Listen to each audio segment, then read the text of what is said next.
बकिया video देखने से पहले वीडियो को लाइक करें, राहम टीवी चैनल को सब्सक्राइब करें और बेल आइकन पर क्लिक करें। शुक्रिया।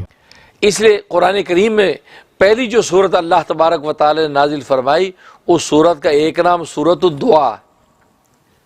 तो गोया कि दुआ ही से शुरू किया, दुआ और दुआ ही पर कुरान को ख़त्म कर रहे हैं, क्योंकि कुल औज़ु बिरब्बिन नास इसके अंदर भी दुआ है। गोया कि अल्लाह तबारक व तआला की पनाह में बंदा आ रहा है। तो गोया कि दुआ से कलाम इलाही को शुरू कर रहे हैं, और ये कलाम इलाही तमाम आसमानी कलामों का निचोड़ और मजमुआ है। फ़ीहा कुतुबुन क़य्यिमा, सारी आसमानी जितनी किताबें हैं सब की सब आसमानी किताबें इसके अंदर बंद हैं, सबका निचोड़ और खुलासा इसके अंदर बंद है। तो कुरान करीम को दुआ से शुरू किया।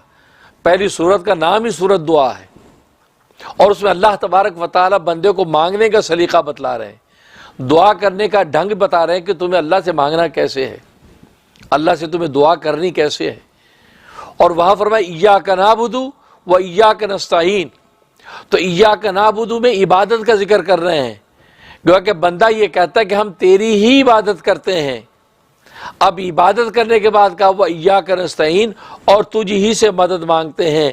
तो गोया कि पहले अपनी तरफ से इबादत का नजराना पेश किया, उसके बाद अल्लाह से कुछ मांग लिया। बस यही अल्लाह तबारक व तआला बतलाना चाहते हैं, जितनी भी इबादतें तुम करते हो उन इबादतों का आखिर नतीजा और समरा यह है कि अल्लाह से आपने कुछ मांगना है।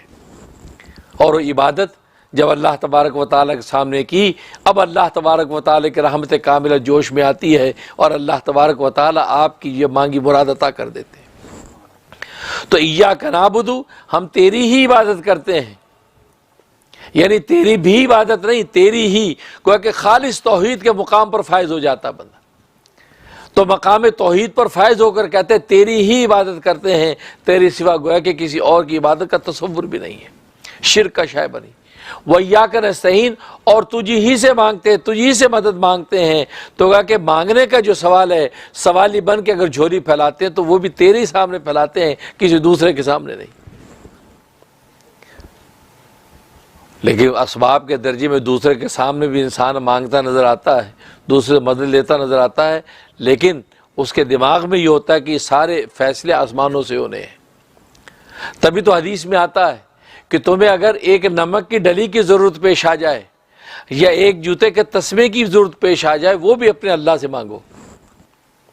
अब नमक की डली अल्लाह से कैसे मांगे, तस्मा जूते का तस्मा कैसे मांगे? इसका मतलब ये कि आप दुनिया में किसी असबाब के दर्जे में मदद लेने से पहले अल्लाह तबारक व तआला से दुआ करो कि अल्लाह मुझे नमक चाहिए, अच्छा सा नमक अता कर दीजिए, या अल्लाह मुझे जूते का तस्मा चाहिए, अच्छा सा तस्मा अता कर दीजिए। दुआ की, उसके बाद असबाब के दर्जे में आप बाज़ार में निकल गए, जाकर नमक ख़रीद लिया, या पड़ोसी से नमक मांग लिया, या किसी दूसरे से मदद मांग ली। तो गोया कि असबाब के दर्जे में भी जब कोई चीज़ मांगे तो सबसे पहले अल्लाह तबारक व तआला के यहाँ दुआ करके दरख्वास्त पेश कर दे। और दुआ बड़ी अजीब चीज़ है। अल्लाह तबारक व तआला के साथ अगर मजबूत से मजबूत राब्ता रख रहा है तो कसरत से दुआ करो। इसे मेरे दादा पीर हज़रत डॉक्टर अब्दुल आरफी क़ुद्दिस सिर्रुहु, जो हज़रत हकीमुल उम्मत मुजद्दिद मिल्लत मौलाना शबरी थानवी रहीमुल्लाह ताला के जलील क़द्र खुलफा में से थे, कराची के अंदर। तो गोया कि वो कुतुब थे हज़रत डॉक्टर अब्दुल आरफी क़ुद्दिस सिर्रुहु। वो फरमाते थे अल्लाह ताला से मांगने और मांगते रहने की आदत डाल लो। जब अल्लाह से मांगने और मांगते रहने की आदत डाल लोगे, तुम्हारा राब्ता अल्लाह तबारक व तआला के साथ कवी हो जाएगा, और बस औक़ात नहीं भी मांगोगे तो अल्लाह तबारक व तआला तुम्हारी ज़रूरत के मुताबिक अता कर देंगे। ये दुआ ऐसी क्योंकि दुआ इबादत का निचोड़ है, खुलासा है। इसलिए खुलासा और निचोड़ जब आपने हासिल कर लिया, नतीजा क्या हुआ? इबादत का मंशा पूरा हो गया। इसलिए फरमाते छोटी छोटी चीज़ें भी अल्लाह से मांगो। यहाँ तक फरमाया करते थे कि अगर घर में बिजली चली गई तो कहो कि या अल्लाह जो टेक्निकल प्रॉब्लम हो गया जिसकी वजह से बिजली चली गई, या अल्लाह उसको ठीक कर दे अपने लुत्फ़ करम से, या अल्लाह टेक्निकल प्रॉब्लम ठीक कर दे। पंखा नहीं चल रहा, या अल्लाह पंखा ख़राब हो गया, क्या इसमें टेक्निकल प्रॉब्लम हो गया है, या अल्लाह अपने लुत्फ़ करम से पंखा ठीक कर दे। दुआ पहले करो। जैसे दुआ की, दुआ करने के बाद अब असबाब के दर्जे में आप उसको करना शुरू कर दें, अल्लाह तबारक व तआला दुरुस्त कर देंगे। छोटी छोटी और यहाँ तक फरमाते थे कि मैं जब अपने मतब से घर की तरफ आता, क्योंकि आपका मतब जो है वो कराची में पापोश नगर जो एक इलाका है, वहाँ पर आपका मतब था। तो वहाँ से मैं जब वापस आता तो रास्ते में कभी देखता किसी की मोटरसाइकिल ख़राब है, बेचारे खड़ा है, वो मोटरसाइकिल ऊपर नीचे कर रहा है, किक मार रहा है, स्टार्ट नहीं हो रही, या किसी की गाड़ी ख़राब हुई, वो बोनट खोल के वो गाड़ी अंदर से देख रहा है।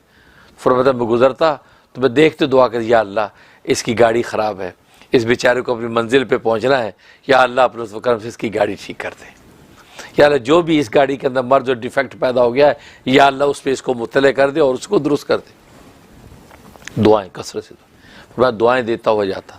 तो जाहिर है कहते हैं अगर इंसान ये सोचे कि मेरी मोटरसाइकिल इस तरह ख़राब हो, मेरी गाड़ी ख़राब हो, तो क्या इंसान के जज्बात होते हैं कि यार कोई ऐसा बस मौजज़ा हो जाए कि गाड़ी ठीक हो जाए, मंजिल पे पहुंचो।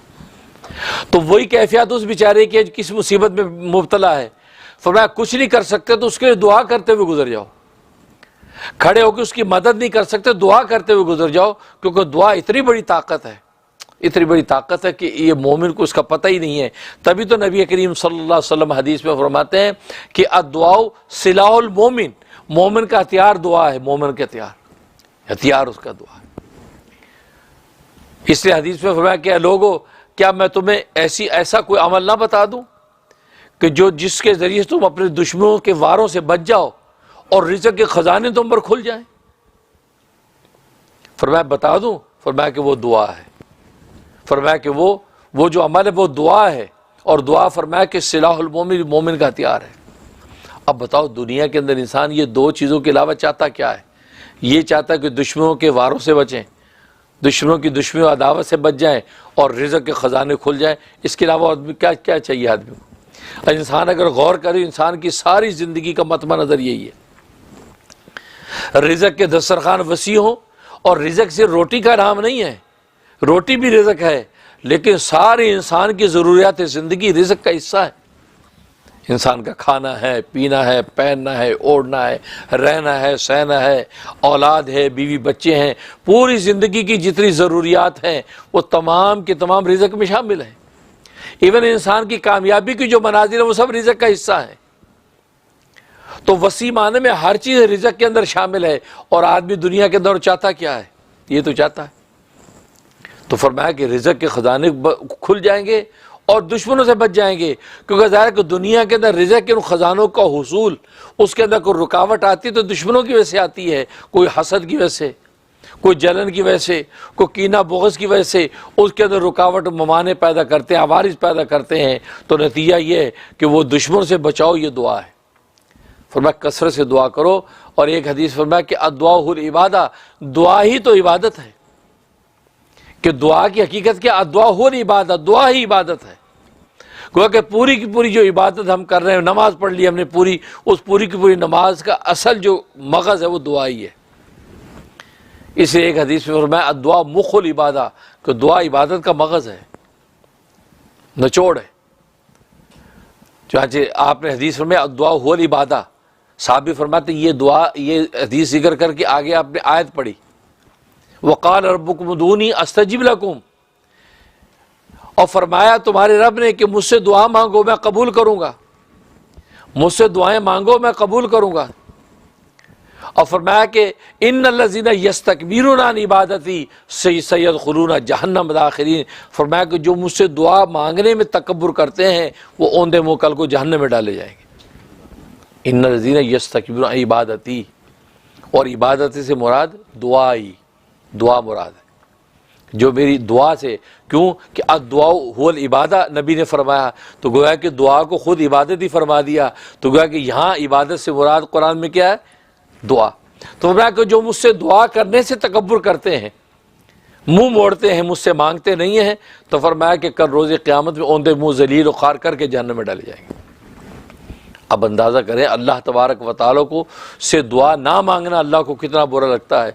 इसे तिरमिज़ी की हदीस है कि जो शख्स अल्लाह तबारक व तआला से दुआ नहीं करता, मांगता नहीं, वमन यसअलिल्लाह, तो जो अल्लाह तबारक व तआला से मांगता नहीं, सवाल नहीं करता, तो मैं यग़ज़ब अलैहि, अल्लाह उस पर गज़बनाक हो जाते, गुस्से हो जाते।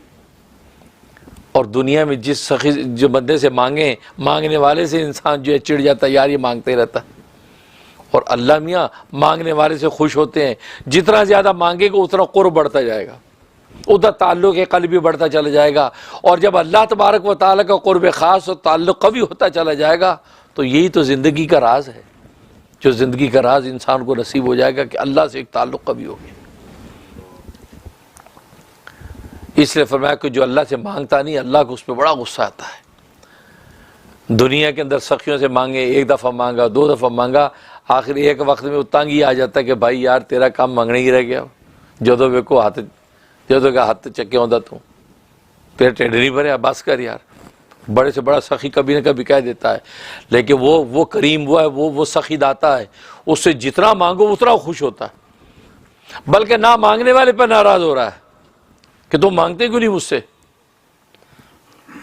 इसका मतलब वो जब बंदा मांगता है तो अल्लाह तबारक व तआला की करीमी ज़ाहिर होती है, और अल्लाह को ये अच्छा लगता है कि बंदा को ऐसा अमल करे कि मेरी एक शान और वसफ़ ज़ाहिर हो, अल्लाह की करीमी ज़ाहिर होती है। तभी तो एक हदीस में फरमाया कि अल्लाह तबारक व तआला बड़े करीम और हया वाले हैं, बड़े करीम और हया वाले हैं। जब बंदा अल्लाह के सामने हाथ फैलाता है तो अल्लाह तबारक व तआला को इस बात से हया आ जाती है कि मैं इसके हाथों को खाली लौटाऊं, अल्लाह उसके मुराद को पूरी कर देते।